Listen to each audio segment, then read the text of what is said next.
পরিতস্তাং হরিনাম সংশ্রয়ামি।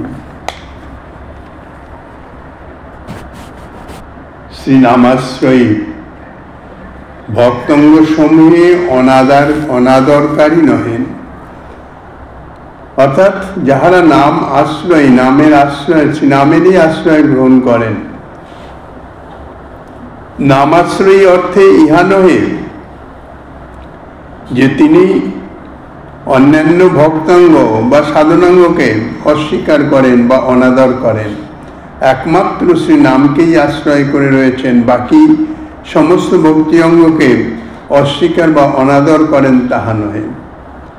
কিংবা যিনি যত অধিক সংখ্যা নাম শ্রী হরিনাম গ্রহণ করেন তিনি ততটা নামাশ্রয়ী, ইহাও কিন্তু সিদ্ধ নয়। যাহারা একান্তভাবে ভজন করেন, অনেক নামনিষ্ঠ সন্তজন আছেন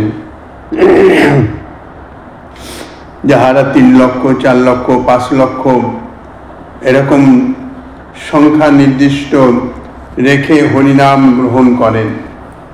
লক্ষ লক্ষ নাম গ্রহণ করেও কিন্তু নামাশ্রয়ী হতে পারেন না। এই নামাশ্রয়ী নামগ্রাহী এই দুটো তত্ত্ব বিশেষভাবে অনুধাবনযোগ্য।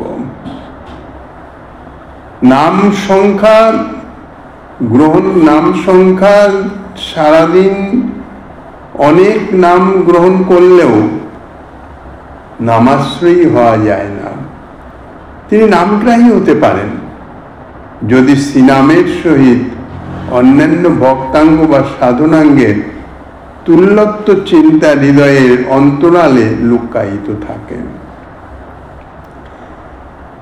শ্রীনাম, নাম কীর্তন, নাম জপ ইত্যাদি অর্থাৎ শ্রীনাম গ্রহণ এবং সেই সঙ্গে সঙ্গে অন্যান্য যে ভক্তাঙ্গ আছে, শ্রবণাঙ্গ, শরণাঙ্গ, অর্চন, বন্দন ইত্যাদি বা সাধন, বিভিন্ন সাধন, ব্রত, নিয়ম ইত্যাদি, এ সমস্তই একই।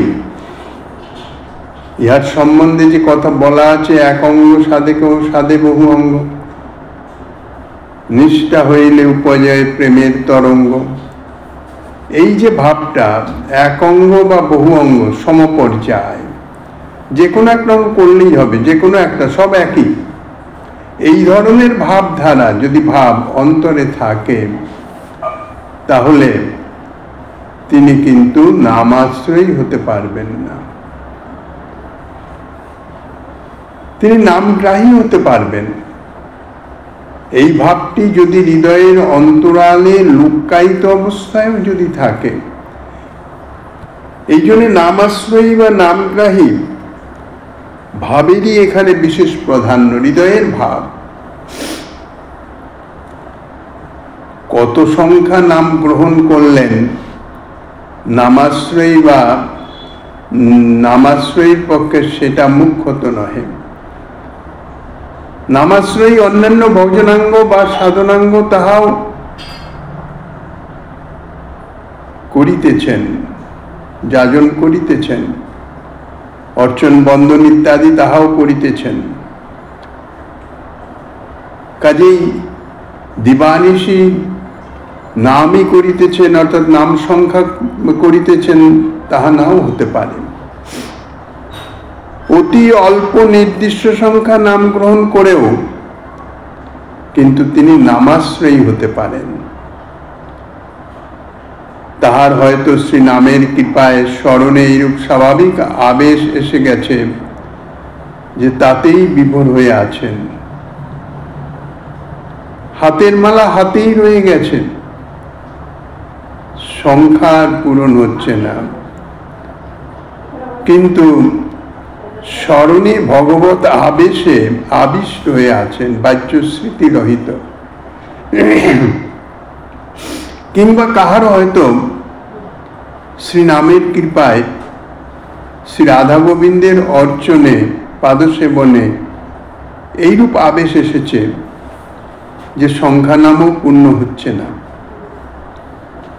ভক্ত ভাবাঙ্গীকারী শ্রী গৌরাঙ্গ সুন্দর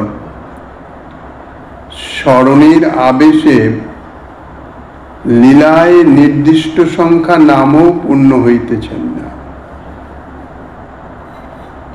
শ্রীমন মহাপ্রভু তাই বলেছেন, বল্লভট্টকে ভাগবতের অর্থ নাহি জানি, বসি কৃষ্ণ নাম মাত্র করিয়ে গ্রহণে, সংখ্যা নাম পূর্ণ মোর নহে রাত্রি দিনে। এ তো শ্রীমন মহাপ্রভুর নিজ মুখোক্তি। কাজেই নাম আশ্রয়ী হলে তাকে যে বহুত সংখ্যক নাম নিত্য করতে হবে, সংখ্যা পূরণ করতে হবে, এই জাতীয় বাধ্যবাধকতা কিছু নাই। শুধু হৃদয়ের ভাবের বিষয়। শ্রীনাম সর্বোপরি।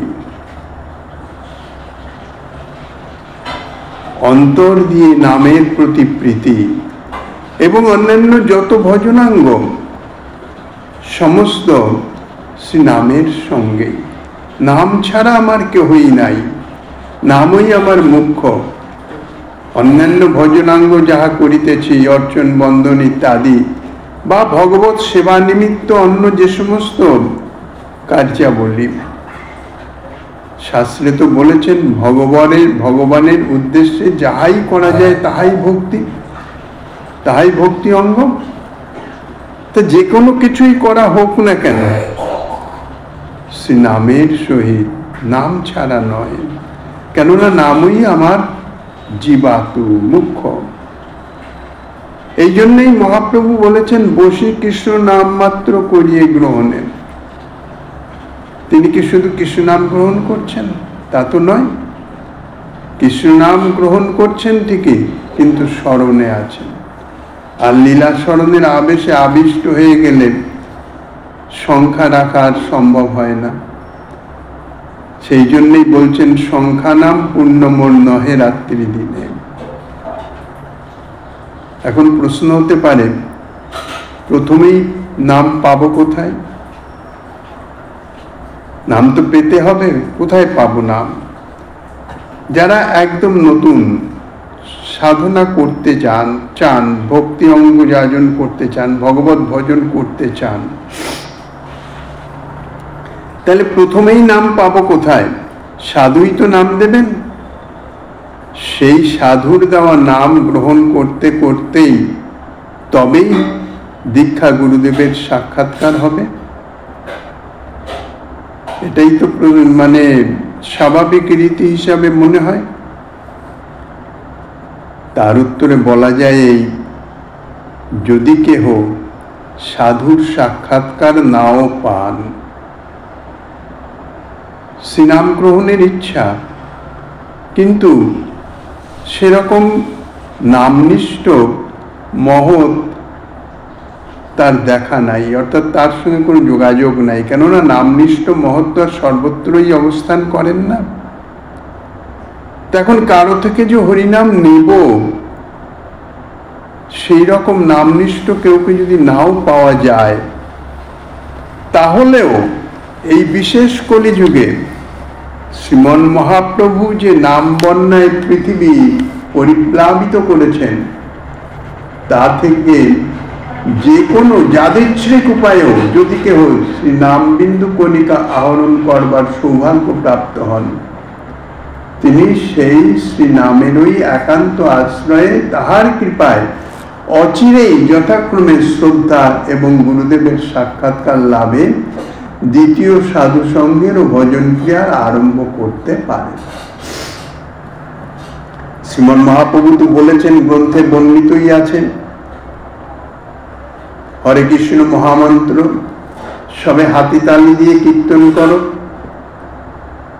শ্রীমন মহাপ্রভুর তো ইহা নির্দেশ, অর্থাৎ তিনি তো নাম দিয়েই গেছেন। এখন কেউ যদি সেই নাম গ্রহণ করেন, কারো থেকে আনুষ্ঠানিকভাবে নাম প্রাপ্তের কোনো ব্যাপার নাই, তিনি নাম গ্রহণ করছেন, নামের একান্ত আশ্রয়ী হয়ে গেছেন, আশ্রয় নিয়ে নিয়েছেন। তা শ্রী নামের নাম তো স্বপ্রকাশ তত্ত্ব, অপ্রাকৃত সচ্চিদানন্দ ঘন বিগ্রহ। স্বপ্রকাশ তত্ত্ব শুধু নন, সর্বব্যাপক তত্ত্ব, সর্বত্রই তিনি বিরাজমান, সর্ব অবস্থাতেই। কাজেই শ্রীনাম আমার একান্ত জীবাতু, একান্ত প্রিয়, একান্ত আপন, এই ভাবনায় যদি সেই নাম তিনি করতে থাকেন, যে নাম অপ্রাকৃত চিন্ময়ের স্বপ্রকাশ তত্ত্ব, তাহলে তার সেই যে একান্ত প্রীতির সহিত নাম আনুগত্য, তাহাতেই নাম প্রভুর কৃপায় ধীরে ধীরে তার যথার্থ শ্রদ্ধা, শাস্ত্রীয় শ্রদ্ধা তাহা জাত হবে। শ্রদ্ধা হচ্ছে বিশ্বাস, সুদৃঢ় নিশ্চয়াত্মিকা বিশ্বাস, যে একমাত্র সে নাম সাধনই আমার সর্বসিদ্ধি হবে। এই বাক্যে, শাস্ত্রের এই যে বাক্যে একান্ত বিশ্বাস, শ্রদ্ধা শব্দে কহি বিশ্বাস, সুদৃঢ় নিশ্চয়, কৃষ্ণ ভক্তি কহিলে সর্বকর্মকৃত হয়। শাস্ত্র বাক্যে এই যে বিশ্বাস, সাধু মহাজনগণের বাক্যে এই যে বিশ্বাস, শুধু বিশ্বাস, মনে মনে বিশ্বাস বা ভাবের বিশ্বাস নয়, বিশ্বাস তদনুরূপ আচরণ। অন্তরের যে ভাব, সেই ভাব আচরণে প্রকাশিত হয়। কাজেই তদ অনুরূপ যে আচরণ, তাহার দ্বারাই বোঝা যায় যে যথার্থ শ্রদ্ধা জাত হয়েছে। শ্রদ্ধা তো স্বাভাবিকভাবে সকলের হৃদয়েই আছে, কোমল শ্রদ্ধা বলা হয়। সাধুগুরু, বৈষ্ণব, ভগবত বিগ্রহ ইত্যাদি, তাহাদের প্রতি সকলের একটি স্বাভাবিক শ্রদ্ধা আছে, কিন্তু এই শ্রদ্ধা কোমল, দৃঢ়তা প্রাপ্ত নয়। কিন্তু হরিনাম যদি একান্ত ভাবে গ্রহণ করা যায় প্রীতি সহকারে, এই যে প্রীতি বস্তুটা তো অন্তরের বস্তু, ইহা বাহ্যিক দেহেন্দ্রিয়ের কর্ম নয়। প্রীতি হচ্ছে অন্তরের, হৃদয়ের ধন, ভাবের ব্যাপার।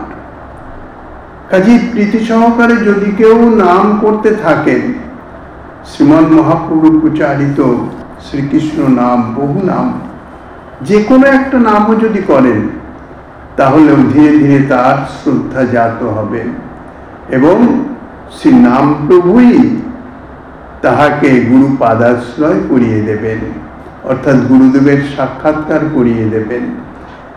প্রাথমিক ভজন ক্রিয়ায় শ্রীরূপ গোস্বামীপাদ ভক্তি রসামৃত সিন্ধুতে বলেছেন আদৌ সাধুসঙ্গ, প্রথমে সাধুসঙ্গ। এই যে সাধুসঙ্গ, এটি হচ্ছে প্রাথমিক। তখন যথার্থ শাস্ত্রীয় শ্রদ্ধা হৃদয়ে জাত থাকে না, প্রকাশিত হয় না। এই সাধুসঙ্গ করতে করতে শ্রদ্ধা জাত হয়ে দ্বিতীয় সাধুসঙ্গ, অর্থাৎ শ্রী গুরু পাদাশ্রয়। আর এই দ্বিতীয় সাধুসঙ্গের পরেই যথার্থ ভজন ক্রিয়ার আরম্ভ হয়। তাই বলছেন যে তাহার কৃপায়, অর্থাৎ শ্রী নামের ওই একান্ত আশ্রয়ে তাহার কৃপায় অচিরেই যথাক্রমে শ্রদ্ধা এবং শ্রী গুরুদেবের সাক্ষাৎকার লাভে দ্বিতীয় সাধুসঙ্গের এবং ভজন ক্রিয়ার আরম্ভ করতে পারেন। আর পূর্ব হতেই কোনো সাধু কৃপায় যদি নাম শ্রবণের সৌভাগ্য হয়, অর্থাৎ কোনো নামনিষ্ঠ মহাত্মার শ্রীমুখ থেকে যদি শ্রীনাম প্রাপ্ত হয়ে থাকেন, জানতে হবে শ্রী নাম প্রভুর কৃপায় সেই সাধুর দর্শন হয়েছে। কেননা অপ্রাকৃত তত্ত্ব নাম, আমরা যথার্থ প্রাকৃত দেহেন্দ্রিয় আদি, আমাদের মন, বুদ্ধি, চিত্ত সবই হচ্ছে প্রাকৃত। এই প্রাকৃত দেহেন্দ্রিয় আদিতে অপ্রাকৃত বস্তুর কখনো স্পর্শই হয় না, অনুভবের কথা তো প্রশ্নই নেই। কিন্তু তা সত্ত্বেও দেখা যায় আমরা প্রাকৃত জিহ্বায় তো হরিনাম উচ্চারণ করিতেছি। ইহা আমাদের কোনো সামর্থ্য নয়, আমাদের শুধু হৃদয়ের আকাঙ্ক্ষা মাত্র। একজন দরিদ্র ব্যক্তি যদি একটি সুন্দর বহুমূল্য বস্তু প্রাপ্ত হতে চান, কিন্তু ধন নাই, অর্থ নাই, তিনি তো তা প্রাপ্ত হবেন না। কিন্তু তার অন্তরে আকাঙ্ক্ষা আছে। প্রাকৃত জগতের ধন ইত্যাদি তাহা তো প্রাকৃত, কিন্তু অপ্রাকৃত জগৎ তো চিন্ময়। আর শ্রীনাম নামিত অবেদ শ্রীরাম প্রভু, তিনি তো করুণাময়।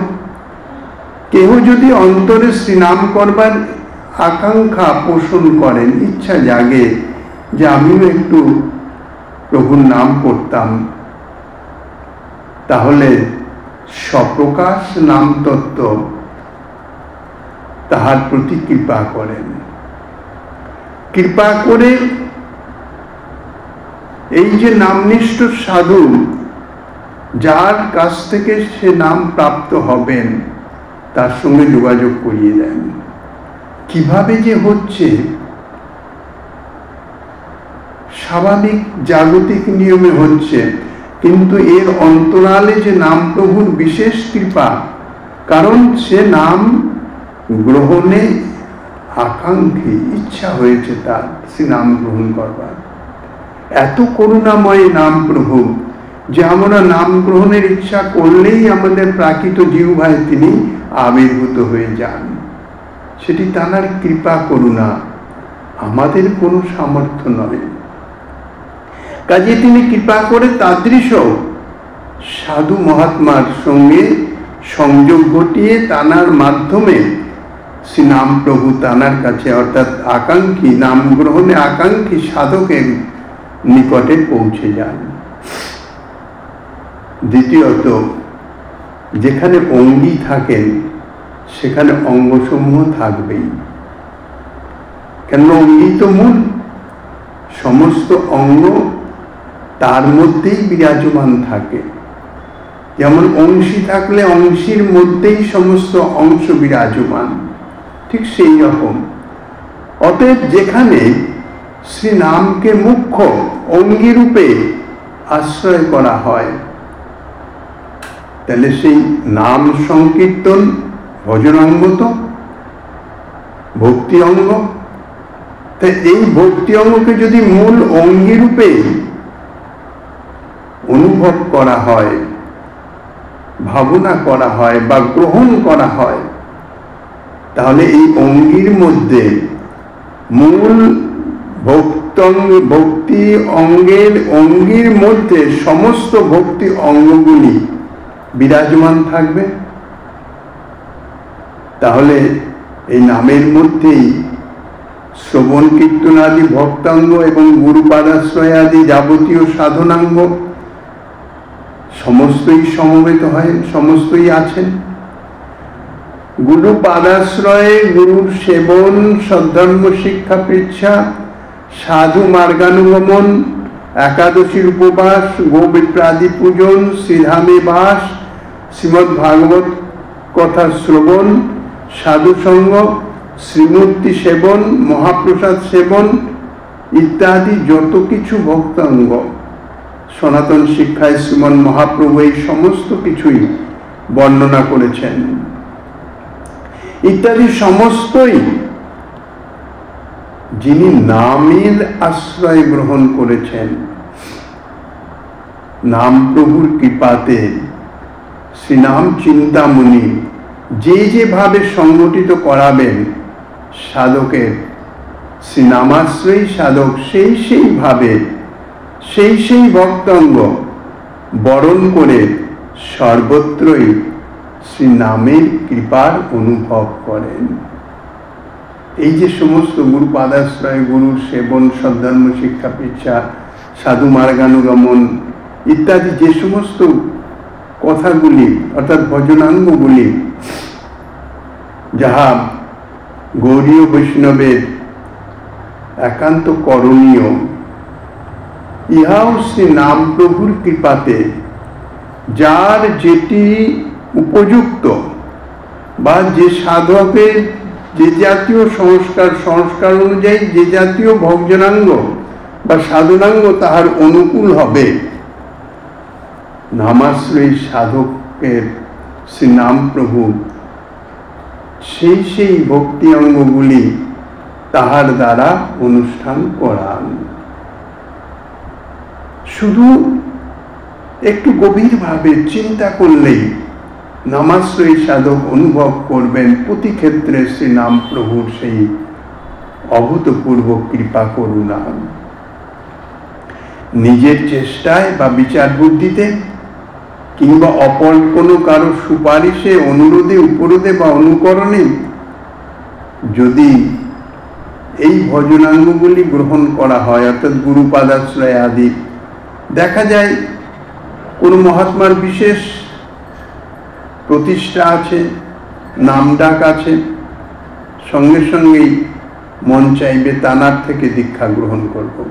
কেননা আমার শ্রী গুরুদেব এত প্রতিষ্ঠা, এত নামই ডাকি।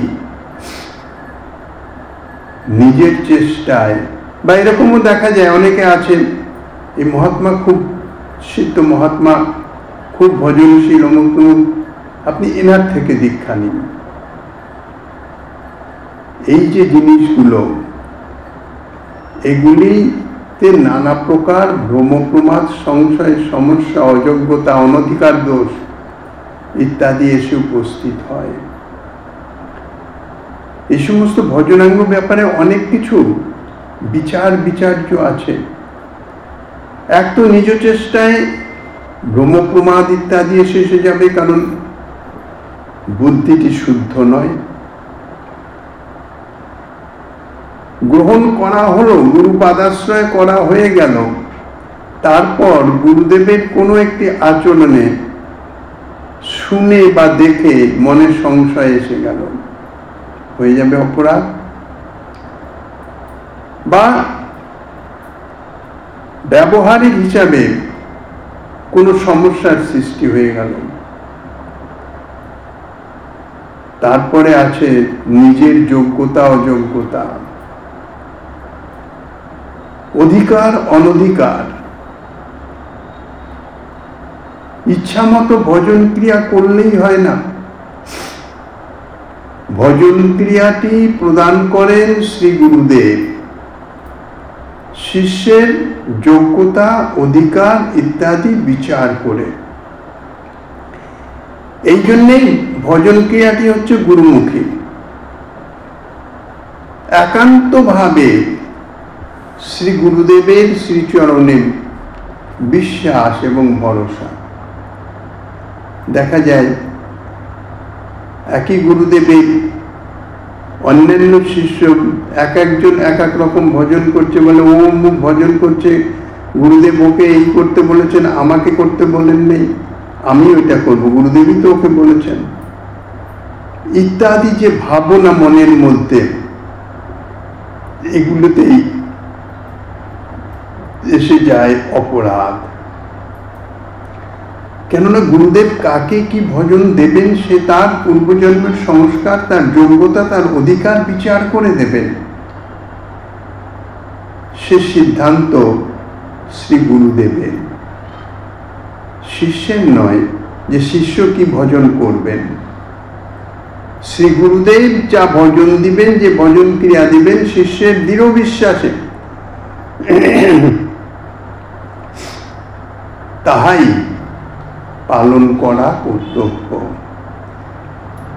অপর গুরু ভাইকে সে অন্যরকম ভজন দিয়েছেন, সেই ভজন করছেন, আমি করছি না, আমাকে দেন নাই, এই জাতীয় যদি একটুখানি মনের মধ্যে কোনো সংশয় এসে উপস্থিত হয়, তাহলে কিন্তু তার ভজনে অপরাধ হয়ে যাবে। অর্থাৎ তাকে গুরুপ্রদত্ত যে ভজন ক্রিয়া সে প্রাপ্ত হয়েছে, তাহাতে তাহার আন্তরিক নিষ্ঠা থাকবে না, শ্রদ্ধা থাকবে না, শৈথিল্য প্রাপ্ত হবে। গুরু বাক্যে দৃঢ় বিশ্বাস চাই। এই জন্যেই নিজের চেষ্টায় বা বিচার বুদ্ধিতে এই সমস্ত গ্রহণ করতে নাই। মনমানি আচরণে কখনো সিদ্ধি লাভ হয় না। গুরুবাক্যে বিশ্বাস করে গুরুদেব যা দিয়েছেন, যা করতে বলেছেন, যদি দৃঢ় বিশ্বাসে তাই করা যায়, তাহাতেই ভগবত সাক্ষাৎকার, ভগবত কৃপা প্রাপ্ত হবেই। এ বিষয়ে বিন্দুমাত্র সংশয়ের কোনো স্থান নাই। কিন্তু যদি তা না করা হয়, তাহলে অযোগ্যতা, অনধিকারাদি দোষ, ন্যূনতা, অনুতাপ ইত্যাদি উপস্থিত হয়। আর এটা তো বিশেষ কলিকাল, কলিযুগ তো অধর্মের যুগ, কলহের যুগ। কোন রকমে একটু ছিদ্র পেলেই হলো, সঙ্গে সঙ্গে কলি প্রবেশ করে নানাভাবে তাহাকে ব্যতিব্যস্ত করে দিবে। নল দময়ন্তী উপাখ্যানে দেখা যায় না, নল রাজাকে কলি প্রবেশ করে তার সমস্ত কিছু নষ্ট করে দিল। ঠিক সেই রকম কলি সদা সর্বদাই তৎপর হয়ে আছেন, কিন্তু এই বিশেষ কলিযুগে, শ্রী গৌর সুন্দরের কলিযুগে, আবির্ভূত গৌর সুন্দরের এই যে বিশেষ কলিযুগ, সর্বদোষাকর এই কলিযুগেও, সাধারণভাবে কলিযুগ সর্বদোষের আকর, সমস্ত কলিযুগই, তার মধ্যে প্রতি কল্পে একবারই তো স্বয়ং ভগবান অবতীর্ণ হন। 1000 চতুর্যুগের মধ্যে, অর্থাৎ 1000 কলিযুগের মধ্যে এই বিশেষ কলিযুগেই স্বয়ং ভগবান শ্রী গৌর সুন্দর রূপে আবির্ভূত হয়েছেন, নাম প্রেম প্রদান করেছেন। বাকি 999 কলিযুগে কিন্তু প্রেম প্রাপ্ত হওয়া যাবে না, বিশেষ করে এই ব্রজ প্রেম।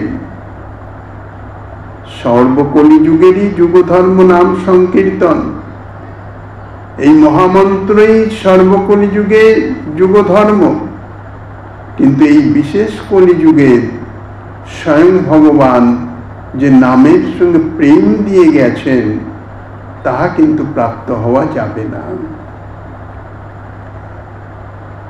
তাই এই সর্বদোষাকর কলিযুগেও, কলিযুগ পাবন শ্রী ভগবান নামের আশ্রয়ী হলেন। শ্রী নামকেই যদি অঙ্গিরূপে আশ্রয় করা যায়, তাকে বরণ করা যায়, তাহলে শ্রী নামই সাধককে একান্ত শরণাপন্ন জেনে, যে আমারই শরণাপন্ন, আমারই আশ্রয় গ্রহণ করেছে, এর আর অন্য কোনো আশ্রয় নাই, আর কেউ নাই, এর আর কোনো ভরসাস্থলও নাই। তো যদি জানেন যে একান্তই আমাতেই শরণাপন্ন, আমার উপরই সম্পূর্ণ এর ভরসা বা সমস্ত কিছু নির্ভর, এ জগতেও দেখা যায় স্বাভাবিক তার প্রতি একটা করুণা, স্নেহ প্রকাশিত হয়।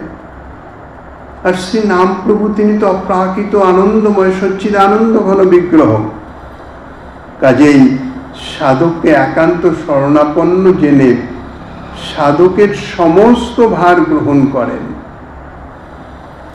শুধু তাই নয়, তার সমস্ত অযোগ্যতা, তার যা কিছু প্রারব্ধ বশত যে বিপদ আপদ ইত্যাদি দুর্দৈব, এমনকি অপরাধ থেকেও আশ্রিত জনকে রক্ষা করে সিদ্ধির পথে পরিচালনা করেন। অর্থাৎ বলতে গেলে হাতে ধরে তাকে সিদ্ধির পথে নিয়ে যান শ্রী নাম প্রভু। এতাদৃশ শ্রী নাম প্রভুকে, অর্থাৎ শ্রী নাম প্রভুর একান্ত যে আশ্রয়, শরণাগতি, শরণাপন্ন হওয়া, ইহাই সাধকের নামাশ্রয়ী হওয়ার উপায়। কোনো দিকে দৃষ্টি নাই, শ্রী নাম প্রভুই আমার একান্ত আপনজন, ইনি মুখ্য, ইনি ছাড়া আমার গতি নাই। লক্ষ লক্ষ সংখ্যা নাম জপ করব, মুখ করব, তমুক করব, এই যে একটা নিজের যে একটা কর্তৃত্ব ভাব, ইহাই কিন্তু অন্তরায় হয়ে দাঁড়ায় প্রকৃত নামাশ্রয়ী হওয়া। নিজের কোনো কর্তৃত্ব নাই, কর্তৃত্ব সমস্ত কিছুই শ্রী নাম প্রভুর চরণে সমর্পিত। তুমি যা করাও তাই, নিজের থেকে, এগুলো ভাবের ব্যাপার, চিন্তা ভাবনা করে এগুলো ঠিক অনুধাবন করা যায় না। অন্তরের স্বতঃস্ফূর্ত ভাবই এরকম থাকবে। প্রকারান্তরে বলা যায়, যাহাই হইতেছে, যে ভজন ক্রিয়া হইতেছে, শ্রী নাম প্রভুই করাচ্ছেন। অন্তরের এতাদৃশ ভাব, নাম প্রভুর কৃপাতেই এই ভজনাঙ্গ অনুষ্ঠিত হচ্ছে, নিজের কর্তৃত্ব কিছু নাই। আমি এটা করব, এইভাবে ভগবত ভজন করব, এত সংখ্যা নাম গ্রহণ করব, এই জাতীয় যে একটা সুপ্ত কর্তৃত্ব